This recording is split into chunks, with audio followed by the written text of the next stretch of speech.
Good morning, everybody. We're so excited to have you with us. And if we haven't met yet, I'm Becky J. Anderson from BeckyJAnderson.com and ProductBizMadeEasy.com.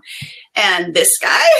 I'm Brandon Wagner of WaxComos.com, your co-host here on the e-commerce show. And today we're talking about Becky's little secret tool that she uses and that she's been teasing us with for the past month and a half, called the CEO date. It's a checklist for your CEO date.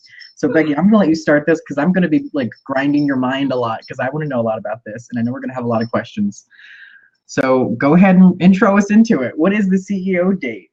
What it is it's a strategic systems and scheduling thing that I do and that I've done with every business that I've had. And it's the way I was able to build my first business to 8+ figures. So it's really important. And I've always said, and I say this to all my employees, you can't manage what you can't measure.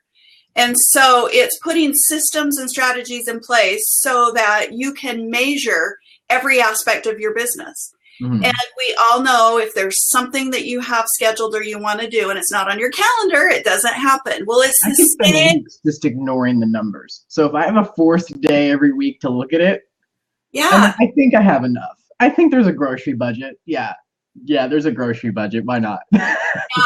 No, I parallel it to you can't turn the Titanic around. And if you're watching your numbers and if you have systems and strategies in place, you can quickly navigate and make changes before it's too late. So a really good Beckyism. That's the first one. You can't turn the Titanic around in a day. You can't. I mean, it's just or quickly, let's put it that way. It's just so big. And that's what happens with business if you're not watching your numbers and you're not being very mindful of the different things that will lay you out. So I have a checklist that I do. How big is the checklist?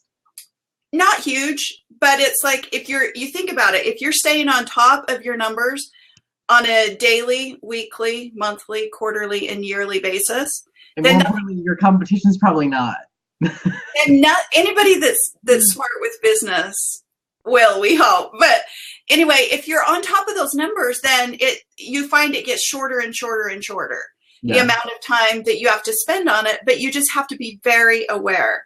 And so part of my plan is it's the way I strategically lay out my calendar as well. So, and then I have this time where I schedule and I say, no matter what, on Monday at 10 o'clock and on Friday at 10 o'clock, that's my CEO. Huh? And Friday. And Friday. Because I like to do a check-in on how I did. Okay. So is this just the morning that you spend 2 hours? I schedule 2 hours just because I want to go through absolutely everything that I have on my plate that week. I want to go through all of my plans for anything that I'm doing or launching. I want to think about and check in with what clients. I want to check in with the numbers of how the business is doing. And, it becomes a habit and then you structure. And so if you lay out your calendar this way, then you don't let anything interfere with these times. And so it never gets away from you. So, you know what? Alma just said something really important. It's sometimes paralyzing to look at your numbers, but I think a really important thing that you're doing here with the CEO date checklist is that you are going to get better and more comfortable with looking at your numbers. I know with editing videos and stuff, because I edit videos, a big thing was listening to my own voice. I hated listening to my own voice, but after you edit 100 videos, your own voice doesn't bother you. Yeah. And the same for numbers. Your numbers don't bother you. They're just numbers after you do a couple of these. Well, and you can't build or scale your business without knowing your numbers. And right. There's some really quick metrics that can tell you how healthy your business is. And so one of the things as my business was getting bigger and bigger and bigger, I had a routine with my CFO. I would say he would give me certain numbers. And if they were within line, then I didn't dig any deeper. If they were out of line, then I started digging deeper. So anyway, the first thing that I look at, if you want to know what's on the numbers or you want to know how the schedule lays out. How does your schedule lay out first? Okay. So I lay my weekly schedule out and I start very first with anything that I have that's family or important and personal. Okay. So is this your whole schedule or is this just the CEO date? It's both. I do my schedule for the week around what I do on the CEO date. So when you're doing your week schedule, the first thing that you prioritize is family. Yep. Absolutely. Okay, so that's a note. That's a note. And these sheets I'm loving because even if we don't go through 10 things, it's going to push you to write down 10 things that are important to know. And I think that's like number one. And I'm going to go ahead and write it down. Priority number one is family and scheduling. Yeah, for me, it is because my kids are all over and I'm here taking care of my dad. And it's really important to me that I schedule and make the time to talk to every one of my kids a lot. And then I spend a lot of time with my dad because he's at the end of his life. And so I'm taking care of him. So my first thing when I look at the calendar is I lay in my white space or my family and the things that are important, the things that you can't get back, the things on your deathbed you'll regret. When you're writing, it's easy to forget that. It's like, okay, I'll sacrifice some family time. And you can do that. But I think it's important to take the first initiative to make sure that you schedule it in above everything else. That's a really good first note. So priority number one is family in scheduling. The non-negotiables, as I like to call them. So I schedule that in, and now I'm starting to be better about scheduling even workout time in, because if you don't put it on your calendar, you won't do it. So number two, would you say is like self-care? We call it self-care. Yep. Schedule. If you don't put time at the gym or a time to go walk, it's not going to happen. Right. If you don't schedule it, it's not real. Right, for schedule priority number two is self-care. You hold to it just like you would a business meeting. So working out. Yeah.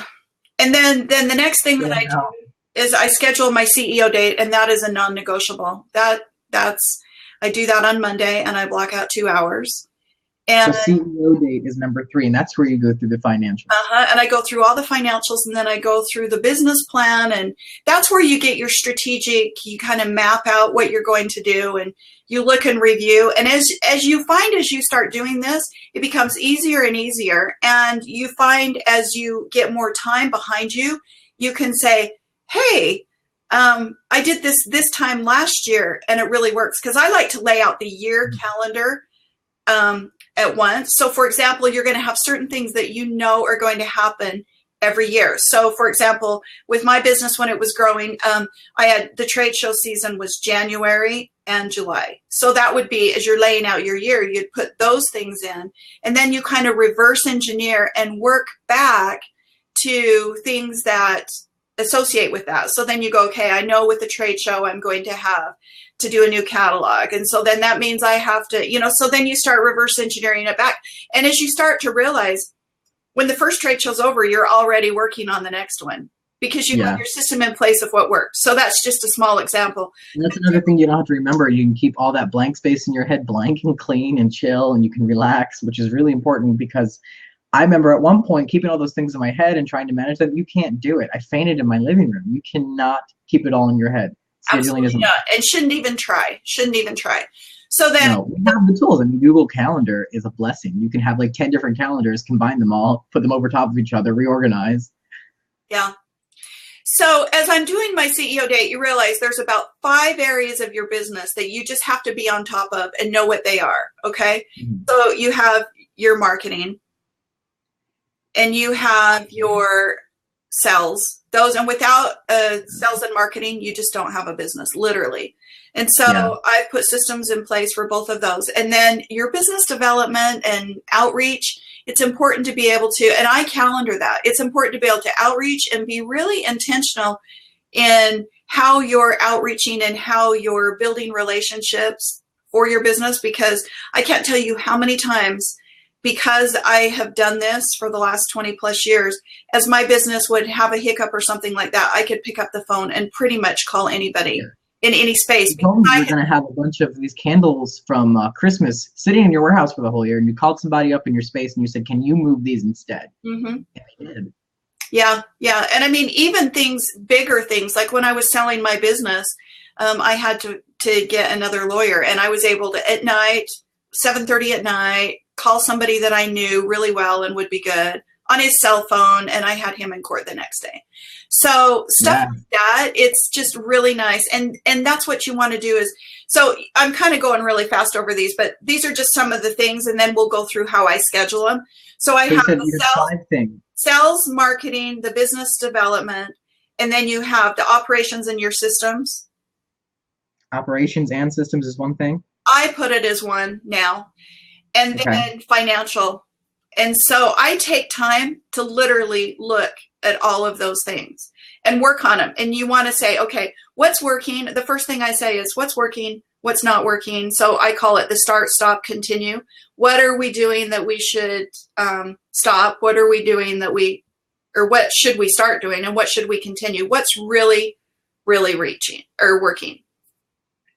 Okay, so those are the 5 things. And then I schedule my week according to those buckets. Do you notice how everything I do is in buckets? You have your financial buckets, and then you have your CEO buckets, the hats we wear.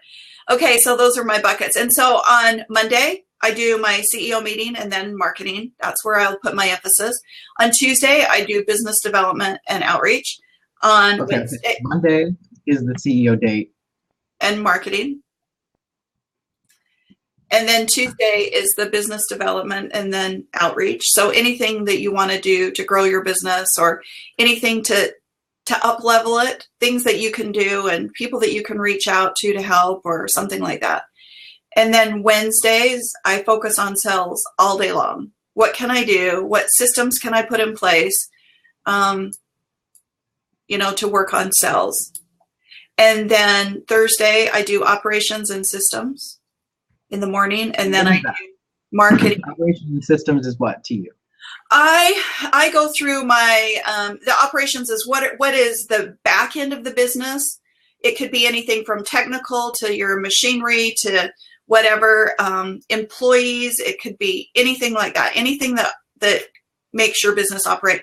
And then I spend the afternoon in marketing, doing marketing. And then Friday I do my quick circle back to the CEO date. I schedule at least an hour on Friday. I do 2 on Monday. And then I say, okay, did I get through everything this week that I scheduled? Is there anything that I need to follow up on? And I kind of plan my calendar for the next week on that Friday, just to make sure, circle back anybody. Because I have another thing that I do too. When I delegate a task, I have in my tasks on my phone, so I really use my iPhone and my computer with the notes, the tasks, and the calendars with reminders and alarms on. So I have one that I always call waiting on. So you can delegate, but if you don't get that person to return and report what they did, sometimes people delegate and it passes off. So I have a waiting on to circle back and follow through when anybody that I've delegated out to. So that's part of my Friday CEO follow-up, and just make sure that that's done. And then I go from that to reviewing all my financial numbers. That's when I start digging really deep into everything. Like I'll run all the reports and look at them, because it's not in business, you guys, it is not how much you sell, or it's not your bottom or your top line, it's your bottom line. Mm-hmm. And to scale, I'm always trying to whittle away expenses to make that bottom line bigger. So you want to get rid of anything that's in your way of making that bottom line bigger. And one of the things, if you have a product-based business and you're starting to grow, one of the things that I've seen that I really watch, and I think this is something that I spent the whole time my business was big, was making sure that your percentage of labor to sales, that ratio, never gets out of line. Like I never wanted my sales to be more than I never wanted my labor cost to be more than 15% of my sales. Mm-hmm. See, I had 260 employees. So that was a big deal. And you start adding up, you screw up your bottom line 1 month, you can screw up your entire year. So those are the types of things as you get bigger. I was really watching those types of things. But on the smaller level where most people are right now, some of the things on your CEO checklist that you could do on a Monday morning, besides plan your calendar out, is the first thing is look at what my sales are. What are my sales month to date, week to or today, week to date, month to date, and then go year to date. Okay. And then one of the things that I like to do is have it next to what was it this day last year, this week last year, this month last year, this quarter last year. So then you can compare and you go, are we trending up? Or are we trending down? And you don't want to be on the trending down side for very long and not be aware. And I have seen businesses not know they're trending down till the end of the year. And that's crazy. Mm-hmm. If you know your numbers and you say, okay, and if you're watching your numbers too, like for me in my business, January, June, and July, I called them the J months. They were pure hell. They were slow. And so I always knew they were slow. And if you're watching them in those slow months, you can strategically in your marketing efforts be planning on fun and good things to do that will make those sales go up in those months. So you want to be really aware. And so you don't want anything to come up and bite you in the butt that you can't quickly fix before it gets out of hand. So the sales, that was the first thing that I would do. Then I would do not only the sales, I would do number of orders. Okay. And that's a really interesting way to measure. And not only that, you can go average size of order. And this is something I've been trying to teach you. It's like, watch your average order, because you want to do things in your marketing efforts to take that, always be pushing that up. Because the average order where people are really comfortable and you'll find they start to stop, it's $35. And anybody, we were at $30 when I met you, and then we reached 35, and then we started doing promos. Spend $100, get a free big lollipops, and now ours is it was 38 last I checked, and I bet it's climbed. Yeah. So think about it. Why does Clinique, now Brandon, you don't wear makeup, but the women in the room, why do Clinique and these makeup companies why do they do the gift with purchase? Yeah. You notice they're trying to push your purchasing up. Yeah, Sephora, if you spend a certain amount, they give you like a free, it's like Chuck E. Cheese, you get to pick a freebie in the back. Yeah. Yeah, and it's like they're trying to push that level up, and they strategically put those things in place in their slower season. And I've seen them do the gift with purchase in their dead season for even $25, because they know, hey, it's a tough month and we're going to have a hard time getting even $25 out of somebody. That's a really good note. In the J month, you should do a gift with purchase promo. That's a really good idea. I always did.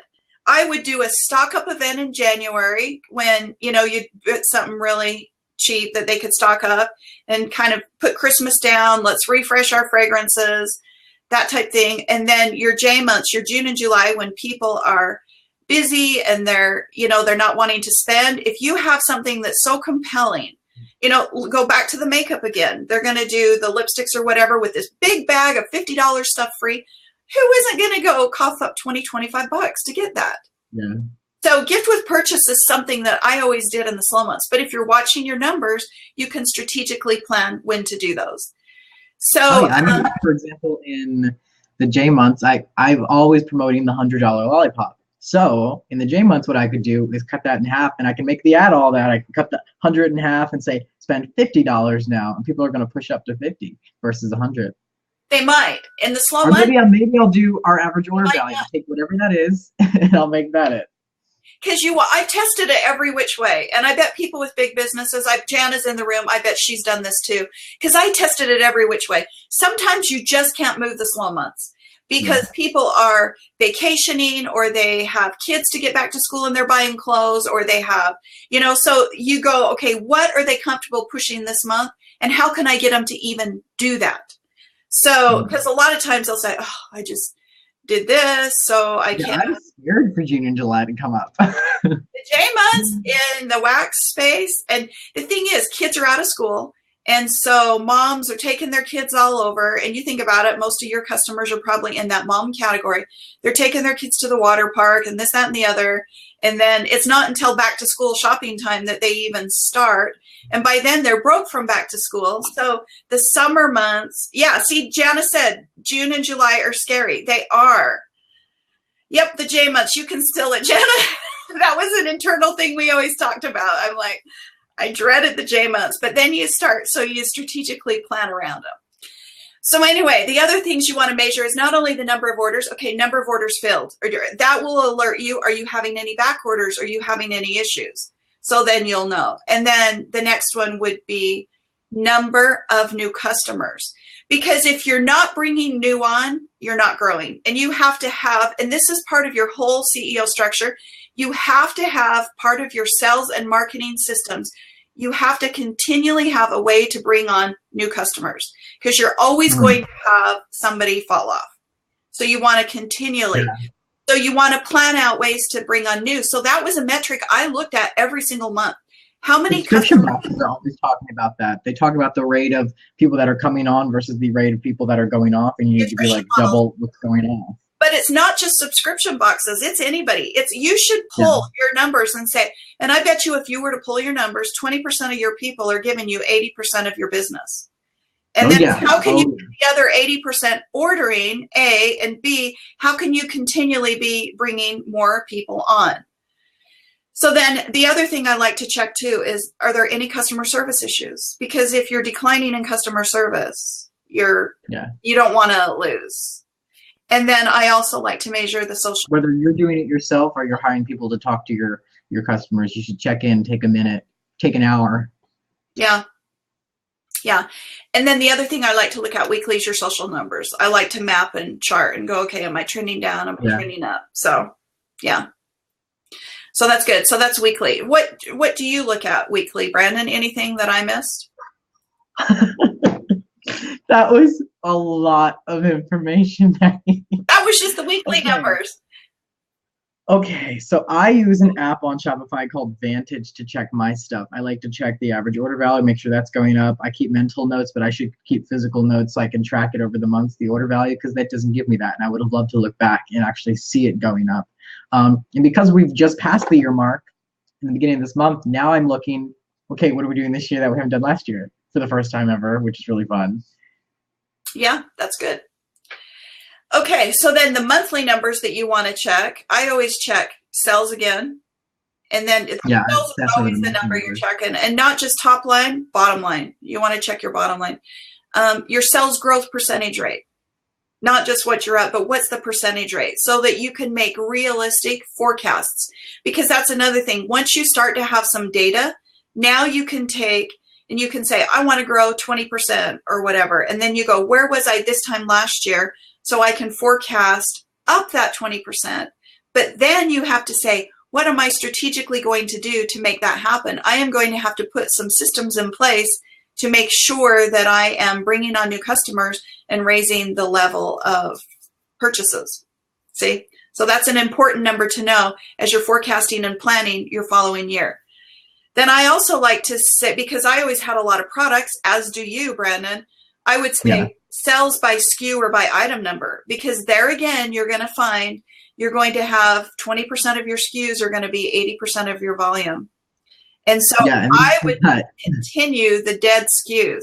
You cannot become emotionally attached to your product if it's not moving and it's not selling. It's going to. Yeah, we had a product named Joy that I just did. And I was like, oh, it's so good. It's not moving. And so we had to cut it. One of our top sellers when we started for the first 8 months was this one called Dragon's Breath. And I got really emotionally attached to it because it's one of the first 5 cents I ever did ever. Yeah. And then the sales went down the drain. Yeah. So you have to I have to cut this. Oh my God, I never thought I'd have to cut this. Yeah, you can bring it back later, but yeah, it's foolish to keep dollars tied up in something that's not moving. So, and it becomes you have to let the emotion go. It's like, I'm emotional about my kids, not my products. I can dream up more products. And then gross margin. This one is so important. And when you are in retail, there's 3 things people care about, the buyers care about. Sales, gross margin, inventory turns. That's it. That's all the buyers care about, nothing else. They have no emotional attachment to you, to your product, to anything. If they are not getting the sales per square foot that they want, and if you're taking up inventory, or if you're taking up real estate in their store, and tying up inventory dollars on something that's not turning, bye-bye. That's what they do. Yeah. They don't even go sales per square foot. They go sales per square inch. Yeah. Yes. And so the gross margin. Which is why that packaging and presentation matters. You are in competition with the products next to you on the shelf. Yeah. And they've got to move. And so that's why you want to make sure you only have, I always like to say, what are my best sellers? Let's do more of them, Yeah. And then I always like to, a lot of people won't have this issue because they don't give terms, but I always wanted to be really aware of my accounts receivables, my accounts payables, and my inventory levels. Because as you're scaling, you can tell a real quick snapshot by how healthy your company is by saying, let me add up my inventory, let me add up my receivables, and those numbers better be bigger than my payables. Do you get why?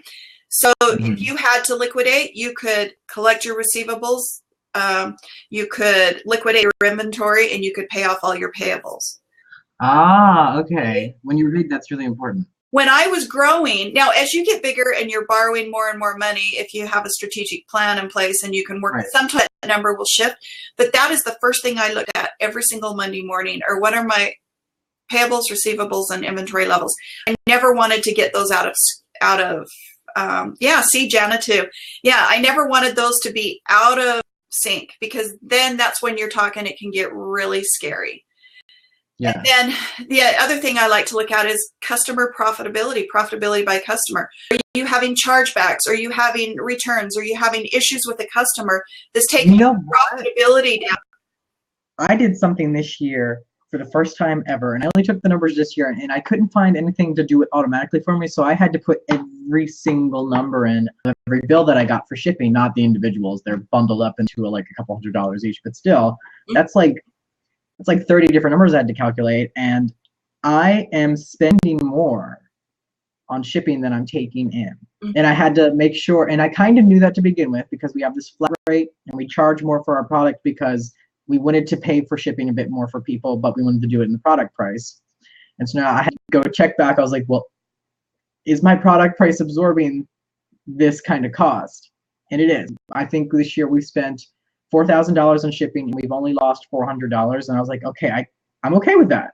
I'm okay with that. But before that, I'm like, am I losing like $2,000 and I'm not knowing about it? You need to know, because sometimes you can't be doing the free shipping, and you can't be doing you have different shipping rates based on where they are, because you can't let it erode your bottom line. Right. Okay. And then month end, I also like to know my social numbers growth as well, and your customer number. Yeah, Instagram I've been tracking a bit, because it gets really discouraging when you get to a certain plateau and you're like, well, am I growing? It gets discouraging once you go on, because all the numbers are the same. When you're starting a business, you have these fresh, bushy-tailed eyes and all that kind of stuff, and you're like, oh, I gained 6 followers today. I can gain 100 and not know, and I'm depressed because I'm like, oh, it's just not growing. Oh, there was 100 people that joined in. Daily, I get email check-ins from MailChimp just so I can see that encouragement. Okay, you got 4 signups today. Yep. That's good. Yeah. You're okay. That's good. And you want to be watching, more so than your social numbers, your opt-in numbers or your customer growth rate, because that's where the money is. The money's in your list and the money's in your customer base.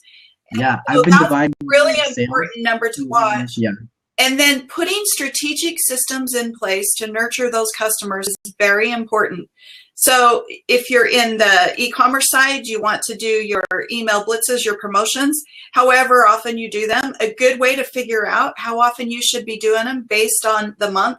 Like I said before, I would have a 12-month calendar in my office, and I would watch the competitors and see how often they email blitzed. So in the slow I was going to say that for the JMOs, and I'm loving that. The JMOs, the JMOs. Yeah. What are your competition doing in the JMOs? They gift with purchases and stuff like that. Yeah. But like, because you got to go market specific, that's a really good way to do it. A lot of people ask you and me privately, well, what is your way to do X, Y, Z? And we've had to like turn people down because we're like, it's not about how we do it usually. This is what we do, but it might not apply the same. Check your competition, sign up. I have a personal email that is like tracking all of their newsletters and stuff like that. They'd never know it was me. Yeah, you can do that. And you watch their ads. So for example, when I was in the Bath and Body space and the candle, I would get Yankees and Bath and Body Works email blitzes. And then I would say, okay, it's the J months and they're doing free freight. Aha, that's how they're getting somebody to buy in June. It's July. Yeah. They're doing gift with purchase. That's how they're getting somebody to buy in July. So don't think it's just us with the J months. It's everybody, depending on, what your product mix is. But, in the consumer goods, it's typically that way, unless you're toothpaste or diapers or something like that. Right. That everybody needs all the your underwear. The underwear. Like that one lady, Yeah. Yeah. So email growth is where it's at. So you just want to be watching all of that. Jana, you are so right. So where were we? We went through the weekly and the monthly, and then the weekly schedule. the things that you do on those different days. Do you want to talk about any of that? Well, I haven't set mine up that people have as like deep as you. And now I'm like, okay, you really need to. Yeah. Because if you set up, I think if I personally set up my weeks to at least the day start with a certain mindset or a certain goal in the business, that's going to help a lot, because I get up now and I'm like, what do I do to move forward? I don't know. Something. I'll get up, I'll move some things around, but having like a base to start the day. Mm-hmm. Oh yeah. Yeah. So the night before I go to bed, I always walk in my office and I look at my calendar and I kind of see where I'm at. So I go to bed with the mindset, this is what I'm going to do. Yeah. This is what. Go to bed knowing what you're doing the next day. So, and then you just kind of figure out. And then as you start getting into the granularity of the day and of those things, like on your marketing. So you could say on my marketing Monday, I'm going to say, was I up or down in email opt-ins? What do I need to, or customer opt-ins? What do I need to do to improve that number? And then you can come up with some challenges or some contests or something like that. You know what I just did actually, and I tracked, is I did an email without doing the big restock events that we do. Okay. I did a sale of our tea light warmers versus the electric warmers, and it was like an obvious indifference. When you anticipate an email, the sales, we have, I think it's 1,400, 1,500 subscribers now, and that is like a 10 times revenue. We'll make $8,000 if we're really lucky in an email blitz. Mm-hmm. Versus I just sent one out of the blue, and it was during a really good time. It was a peak time, all that kind of stuff, Friday. And we made like 0.5 times. I think we made $500 from an email that I sent out to these 1,500 people. And I was like, that's a big difference. And then I did another blitz based on our tea light warmers that we're branding all that as the crumble ovens and the plugins, and people are not buying the plugins. And I'm like, I'm glad I know that now. So what I did is I went ahead and I did a sale on it, and now they're moving. Yeah. So sometimes you just have to shake it up or bundle it with something or something like that. But as you're laying out your week, remember you've laid out, hopefully you get in the system where you can lay out your calendar for the year. So what you're doing on those weekly, say I'm doing marketing or I'm doing whatever, you're following what you've laid out on the calendar for the year and then fine tuning anything that isn't working. So you're looking at the numbers and seeing how they're fluctuating. So like I said, you'd have shows, or then you would have events, or you would have different things that you would put into the calendar that are related to sales, that are related to marketing, because those are the two big things that you want to plop in that calendar and have sales and marketing systems. So now I'm wishing I started the year with a big plan like this, because I'm like, I wish I anticipated the J months a little bit more, because I would have had my money saved for the J months already. Yeah, Your personal expenses you should have planned ahead for those J months, because they are dangerous. Yeah, that's the J months is when I send everybody on vacation, and it's like, hey, you're going, okay, it's going to be slow. What are the initiatives we need to get done during the J months, and what are the things that we can do to try to raise sales? But how can we take advantage of them for the employees or for everybody else? But yeah, so you just put some promotions in place for the J months so that you can anticipate it. You still have time to do that. You're small enough, you still have time to put something in place really big and strategic for June and for July. And then in August, once the moms get the kids back to school, then it's going to turn into people are in the mood for fall. They're in the mood for, they start thinking holiday. And that's when sales, like, they shoot up. They're great. They start to, yeah. That's when you better have your pumpkins rolling out and the whole bit. Oh my God. I have pulled so many scents aside that you sent me. For those of you who follow my story, Becky sent me like a buttload of aromas to do for this year. And I have like 3 cartons full of just fall scents waiting. Yeah, they'll be good.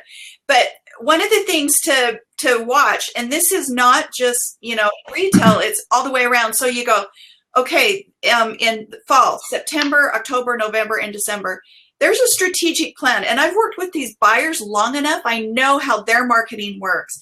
So they'll typically do, during the summer, they do their summer, then they do back to school. Then they start thinking harvest. They have a whole harvest thing before they go into Halloween, and then Thanksgiving, and then Christmas. And then in the January, they do their stock ups. They do their, clean out the Christmas, they do their Valentine's, then they start moving into Easter and spring and Mother's Day. So you can take your calendar and plot what are those seasons. There's something every single month that you can do, that you can have that kind of be your theme for the month, and your marketing efforts can go around that theme, because that's what everybody's going to be doing. Think about how big this spiced pumpkin latte has become at Starbucks. Who doesn't know about that? And who doesn't know that? You don't have to say it. It's just the PSL. Yeah, it's gone to the abbreviation. And the question is, when is it going to come out? Is it going to come out on Labor Day, or are they going to sneak it out? It's funny because it's trending news when it comes out. It's Facebook's #1 trending thing when the PSL launched. But do you think that that's on a whim? No, that was a strategic marketing plan that they put in place. And they said, we want people to start buying that before Halloween and Thanksgiving. Let's get an extra month out of it. Oh, I cannot wait for Halloween harvest time because it's so good. Think about that. When you plan ahead to cash on them, they are so good. Yeah, so that's part of putting your systems in place, is getting that calendar, putting down the theme for the month, and then going, what can we do for sales and what can we do for marketing around that theme, and bearing in mind the numbers that we did this date last year, or what we want to do if you're new. And you always want to be improving and shooting goals for the what you did from that month last year. Reverse engineer it and go, okay, if I want to be up 20% or 25%, reverse engineer it. How much is that I have to improve a day? And then it starts becoming so simple. And then you go, oh, okay, I can do that. But then you put something in place that will do that. Because you cannot just turn your website loose and expect people to just come. It's going to be crickets if you don't do the marketing. You have to have the sales agenda or the sales plan in place, and then the marketing to back that up, or you're going to get crickets. There's no two ways around it, and I don't care what business you're in. I just opened up my Vantage backend, which is an app I use on Shopify to look at it because we're talking about all this. And yesterday when I sent out that sales blitz, I didn't know, but we actually passed, so far this year, all of last year's sales combined. Good. That's pretty motivational to know. Yeah, I know, but you're on the upward scaling plan. So see, now what you need to do is say, what percentage am I up? And then you take your yearly calendar, and it's not too late. It may be the second quarter, the start of the second quarter here, but you've still got 9 months left. And you plan and you go, what did I do in April last year? And what percentage am I up? And that's the percentage that I'm going to forecast for every month. Yeah, because then you know how much production to do. I was about to ask that. Yes, because I would like to start doing things a month ahead. If I can get all my pumpkin stuff made a month before it's supposed to go out. And guess what else? Stress. You can't just say, I'm going to be up if you have a physical product without saying, I'm going to be up. So what's that going to do to inventory? And how much cash do I have to purchase that inventory? Or I'm not going to be able to cash flow my business. See how important that is? So you don't just forecast without planning and go, okay, I'm going to plan how much I need, and then I'm going to figure out where I'm going to get that money, or be saving that money so that I can purchase those raw materials and turn it into inventory. So the whole thing is strategic and dynamic the way it lays out.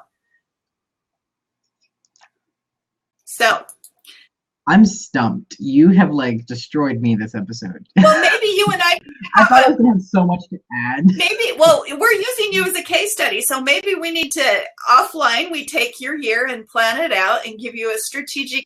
I'm looking at my numbers here and I'm like, oh my God, that's a lot to apply. That's a lot of good stuff. Do we want to start answering some of these questions? Absolutely. Oh, Jen, thank you. That's nice. And he asked what my turning point was, and I'm looking at my numbers now, and you know what? The restocks was a hockey puck point, but we're also really going, it's not like a hockey puck. It's kind of like a smooth roller coaster kind of going up. And I think that's the same for anyone. Yeah. That's why you got to keep riding. And you know what, Brandon, you could do, because you do your restocks and you're only getting the sales the 2 times a month.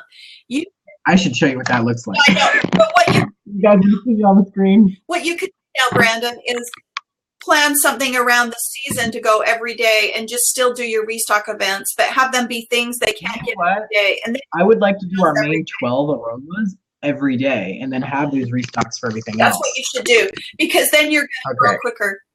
So this is what that looks like. I love it. This is what that looks like when it's jumping up on those restock days. Isn't that cool? And then over here is what it was last year at this time. That is And you can see that we've kind incredible. of passed that. I say give Brandon Yeah. props, lots of props. Props. That's awesome. It is pretty cool to see that. Now those little ones, those are hockey pucks or hockey sticks. Should we start answering some questions? Yeah, pop them on the screen. So by outreach, do you mean networking or community giving back or both? Both.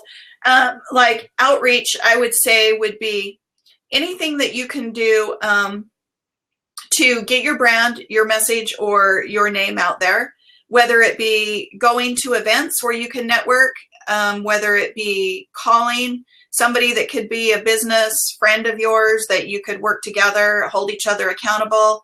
It could be reaching out. Accountability for everyone. Walking into like publishers, magazines with samples, sending samples out, getting sample packs ready and shipping them out to YouTubers, to Instagram influencers for me. Local or national. And the thing is, when you're doing outreach, Getting on the local news station for back. There's so much you can do, and people don't even think about. Seriously, the morning news, they always have slow days. They always have slow days. Jana, have you been on the morning news? You have. Yeah, the local channel 2, 4, and 5. I was on all of them. So anyway, that type stuff, the outreach, that helps. And you don't even have to go at that level. You could be putting things out to the newspaper, things out to the local community. Like we always did the Facebook ads as well. Your Facebook ads, your Instagram ads, you can be playing with those. You can be curating your Instagram profile for me. I call it sending ships out. You have to have the ships continually going out. And some are going to be a long shot and some of them aren't. And you know what? Some of your long shots may surprise you, but you know what? You already some of them ships are going to come back with some good cash flow. You already have the no. So I always say, what am I out? Worst case scenario, nothing. I've been using that with everything. Yeah. I mean, everything from marketing to like on my boyfriend. I'm like, okay, you already have the no. And it works. Yeah. It works. That's one of my Beckyisms. It's like, you already have the no, so go for it. Okay. Box of wax. If you're going to do a gift with purchase, would the free gift part of it not affect the bottom line if it doesn't really have a huge take up? I'll tell you how I would do gift with purchases. I would do items that I could buy at a low margin that had a high perceived value. So for example, yeah, like those giant lollipops that I do. So you spend $100, you get this giant lollipop. It's $1. Those lollipops are $1. Yeah, and I had a candle warmer that I could get in China for 59 cents, and it had a $15 perceived value. So things like that, because I was bigger, I was always looking for things like that. But you can find things or turn it into. You can go to the dollar store and buy cute gift boxes. Where I get my lollipops. Seriously. So just it is. And I go to the dollar store and I also get those pink bags that we put our bundles in at the dollar store. I find that's cheaper than buying them in bulk, like American bulk. If I get them in China, obviously I'd get them cheaper. But in American bulk, dollar store is actually really, really good. Yeah. So just get creative on what you're going to do, but do something that won't affect your bottom line in a big way. Find something that makes the higher perceived value. Okay. What was your big turning point? I answered that. I showed you guys the hockey puck. Oh, okay. That question was directed to you. Okay. This says, Brandon, I build a candle company. So that's answered. Anybody else have any questions or want to hop in the seat? If you have a question, use /Q space and then write your question in, and we will put it on the screen and answer it up. And if anyone wants to pop into the space and have us review anything about your CEO Day checklist, what kind of things you can go through, or check out your Instagram profile, because we're going to be having an Instagram show soon. I think either like tomorrow or the day after. It'll be at night. So that's why you got to follow us here on Blab. Yep. And then, of course, because I haven't pinned it out yet, our Facebook group is a great place to be. Those J months are scary. Don't do it alone. Don't do the J months alone. Who wants to hop in? We have somebody truly that wants to hop in. That's cute. J months are scary. Don't do it alone. I know. I was like, damn, Brandon, that's pretty cute. One person calling in. Who is it?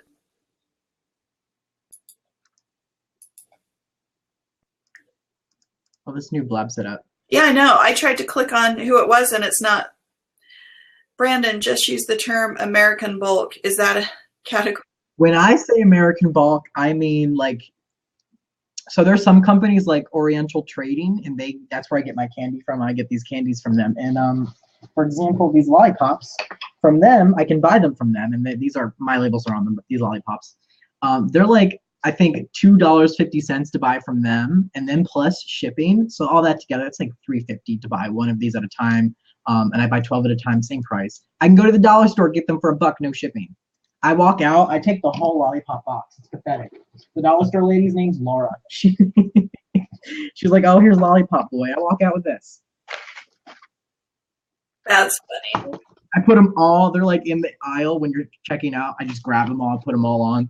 She's like, hey, B. Like, okay, so that's what that was. Okay, somebody's truly got to have questions. This is truly behind the scenes of a biz, not all glamour and smoky mirrors. Thank you.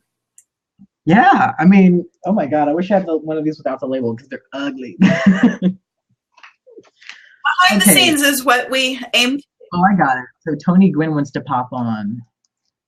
Did I do that right? Oh, there we go. Goodness, this new one. Thank you, Alma. Oh, it's so cute. JMOs are scary. Don't do it alone. Did we get all the questions answered in the sidebar?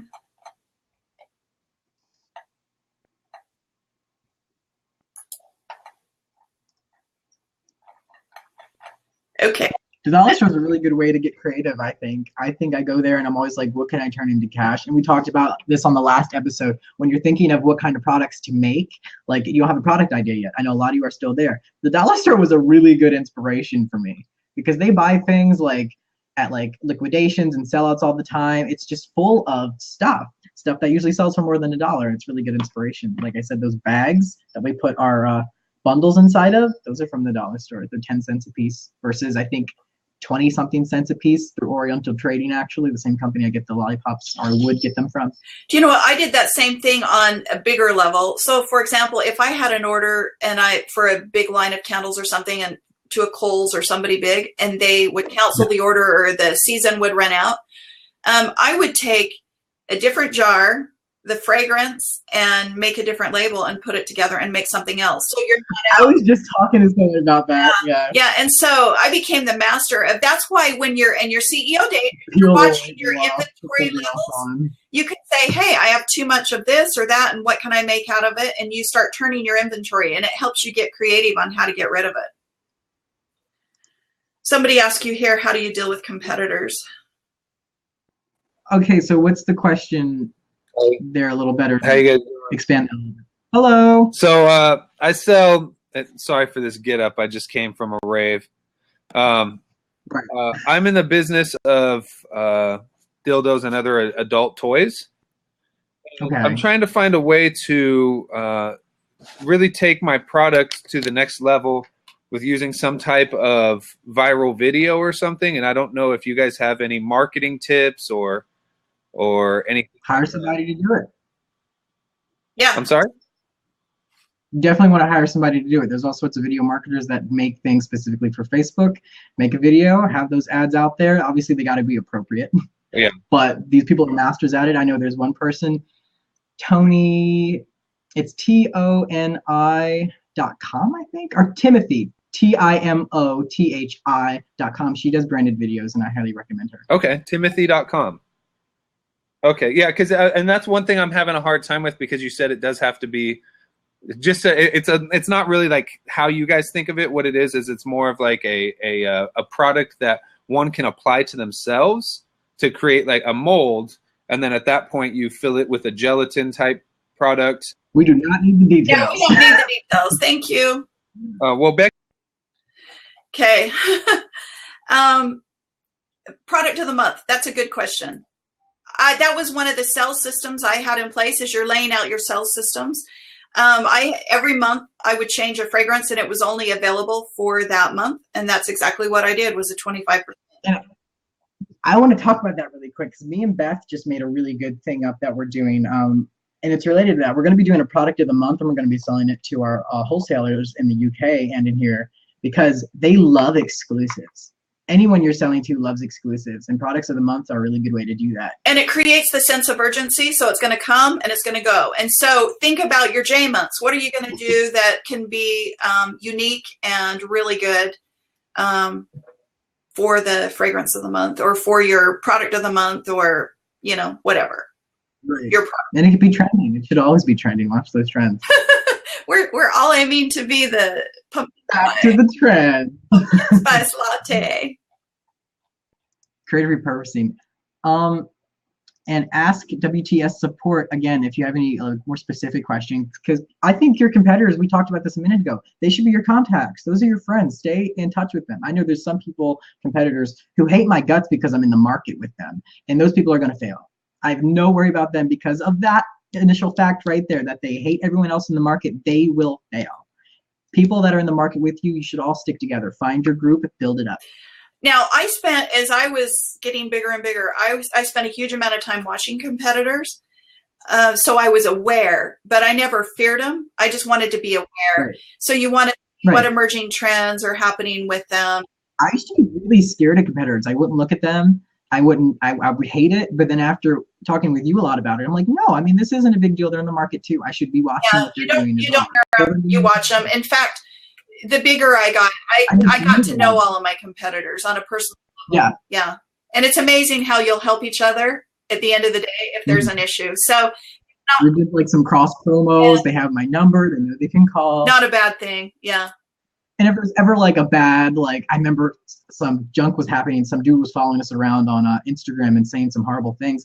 All my competitors got together, and I didn't know about this, but they were all posting beautiful things about me. They had collages going on. They were like, this brand is amazing. Any BS you hear, it's BS. And I'm like, thank you guys. And that's the power of having connections, because they could just be strangers that I was hostile against. But I said, no, let's be a family. Yeah. We're all doing the same thing. Let's not do alone. Well, and you can share. As you're smaller, you can share even the purchasing power. Depends on how strong. Yeah. So, okay. Any other questions? We have 5 more minutes, so if you have any more questions, use /Q. And as always, you can join us over at the eCommerce Show Facebook group, because the J months are scary. Don't do it alone. That's very true. And then, of course, we also have a beautiful little sign-up form if you'd like to join the next show and you're not really always on Blab. You can just sign up right here. Yep, you can. Your email, your name, and you'll see us every week. You can. I also put a PDF on my website of the CEO checklist, and Brandon, I'll email it to you as well to put on our Blab Show website. So BeckyAnderson.com, you can find it. In my case, I had a fair amount of inventory of a certain design. The way we pushed it out was to apply tie-dye enhancement. Yeah, that can work. And I've when things don't sell, I've been in this business of taking the label off, putting a different label on. Yeah. It will. We're going to be doing another Instagram show. We're going to do a lot of hot seats because me and Becky have learned a lot about the new updates. We both applied a lot of things. We've both been testing things around. And we're going to do another show. When are we doing that show? The Instagram show? Yeah, tomorrow night? I thought it was tomorrow night, yeah. Okay, tomorrow night. I think if it's scheduled wrong, I'll fix it. But if you go to my profile, you should see it there. Yeah. We were going to do that yesterday, but my schedule went absolutely through the wall. Are we winding down? Nobody has any more questions? Nobody wants to hop on this in the seat? Okay, yes, here's tomorrow's Blab. I will link you guys to it. 18 people are subscribed for that Blab, so go ahead, sign it up. I want to hit 20. That would be awesome. That'll be good. That is tomorrow night. Instagrams always get really big. Yeah. I'm about to do Instagram ads too. We're going to have to do a whole nother show for that. Yeah, we'll have to. Well, thank you, everybody, for joining us. It looks like we don't have any more questions. Nobody wants to hop in the seat, but we have enjoyed our time with you and appreciate you giving your time to us to be on this show with us. And like Brandon said, don't forget to go over and hop in our group, the eCommerce Show. Yes. In fact, here's an incentive. I'm going to be getting Tin Man. Tin Man is my 100-pound wax melter on a pallet. I'm going to be getting him either today or tomorrow. I called DHL and I kind of bit ass a little bit. And I'm going to be getting it today or tomorrow. And the second it comes, I am going to open a blab. I'm going to post it in the room and email it out to the list. Only those people will see this blab. So jump in. It's not planned. It'll be spontaneous. I would love to have you there because I'm going to point the little camera out the door. I'm going to open the door up. I'm going to put the dog in the cage. And y'all are going to watch me unload this giant ass And guess what else? With that wax warmer, Brandon will take his production up. He'll be able to do in an hour and a half what he's done all week. Seriously, it takes me 8 hours to do a minimum order quantity wholesale order right now. Okay, so here's my challenge. And that's just here's my challenge to you, Brandon. Now that your capacity has gone up, you need to reverse engineer your calendar, your marketing calendar, and your sales calendar, and say, everything. My business has completely changed. So, what is my capacity now? How many units can I make and sell per month? Then you have to have marketing strategies and sales programs to support that so that you can do it. And you will grow very, very quickly if you do that. Oh, and of course, the Facebook group, the link. There you go. Join us there because I'm going to be sharing Tin Man. And I mean, as this changes, because this is going to turn my business on its head. Yep. Like I said, I mean, this is going to push me from doing, I think I could maximum produce $800 a day at my max capacity. I'm going to be able to produce, I think it was over $14,000 a day at my maximum capacity. And that's a big difference. So join the Facebook group and I'll share things there about that. Okay, so now, Brandon, to sell at your capacity now, we got to start getting you in front of buyers. I know. That's what I was thinking. I was like, Tin Man's coming. This is it. You know, I can start now. I can pitch to Kohl's. Yeah. I've always been saying I got to pitch to Kohl's. I got to pitch to Kohl's. It's going to happen. Let's start you with 100. Let's start you with 100 store chain. Kohl's has 1,500 stores, and I'm gonna get there. Minutes they would take on a fixture fill and then the support. Because when you get in those stores that big, you get an order Monday morning and have to ship it by Friday. So let's start you in somebody like a Shopko or a Fred Meyer or Walgreens are really good because they're like franchised out. Franchises are good. Well, no, Walgreens isn't franchised out. I sold to Walgreens. They have like 8,500 stores now. They're corporate. They're based on Chicago. What's the other one with the cards? CVS is also corporately owned. No. They make cards. Don't know who you're talking about. I think they're owned by Lifetime. Hallmark, yeah. Oh, yeah. Hallmark is franchises. You're right. But Hallmark also has a lot of corporately owned stores. So you could start with individual Hallmarks. But I know we have, I'm starting to get some sales representatives both in the US and in the UK. One of them's here watching the show. And they've like scored, I think, 4 different deals, which is cool. Cool. All right. Well, should we let everybody go? And absolutely. Thank you guys for joining us this week. The replay will be up and the PDF with checklist available. So I hope you used your notes. See you guys next week. Bye.